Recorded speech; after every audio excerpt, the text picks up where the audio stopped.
पालघरच्या बहाडोली इथे सूर्या प्रकल्पाच्या पाईपलाईनला भगदाड. पाईपलाईन फुटल्यामुळे मोठ्या प्रमाणावर पाणी वाया.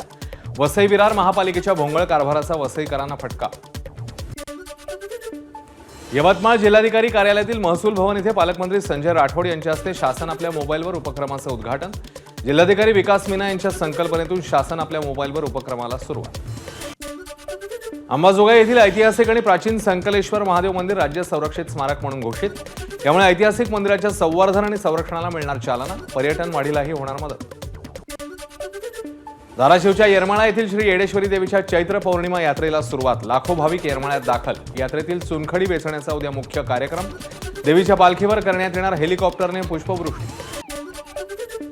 पुण्यामध्ये लहान मुलांसाठी आंबे खाण्याची स्पर्धा. 2 मिनिटात 3 आंबे खायचे होते आणि सगळ्याच लहानग्यांनी हात चेहरा माखेपर्यंत खाल्ले आंबे.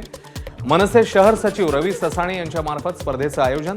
25 ते 30 मुलांचा स्पर्धेमध्ये सहभाग. पंतप्रधान मोदी 14 एप्रिलला हरियाणातल्या यमुनानगरमध्ये आंबेडकर जयंती निमित्ताने जाहीर सभेला पंतप्रधान संबोधित करणार.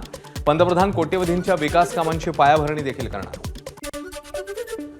सुखबीर सिंग बादल पुन्हा एकदा शिरोमणी अकाली दलाच्या अध्यक्षपदी. सुवर्ण मंदिर संकुलात झालेल्या पक्षाच्या बैठकीत एकमताने निर्णय. बादल यांना तनखैया घोषित करण्यात आल्यावर त्यांनी 5 महिन्यांपूर्वी अकाली दलाच्या प्रमुख पदाचा दिलेला राजीनामा. छत्तीसगडमधील दंतेवाडा विजापूर सीमेवरील भैरमगड परिसरामध्ये पोलीस आणि नक्षलवाद्यांमध्ये चकमक.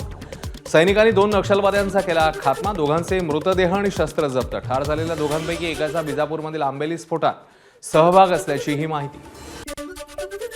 देवप्रयागजवळ अलकनंदा नदीत कोसळली कार. एकाच कुटुंबातले 5 पैकी 4 जण बेपत्ता. एका महिलेला वाचवलं. उर्वरित 4 जणांचा शोध सुरू. पाकिस्तानात 5.3 रिश्टर स्केल भूकंपाचे धक्के. जम्मू काश्मीरपर्यंत जाणवले तीव्र धक्के. नागरिकांमध्ये भीतीचं वातावरण. कोणतीही जीवितहानी किंवा मालमत्तेचं नुकसान नाही. नागरिक रस्त्यावर.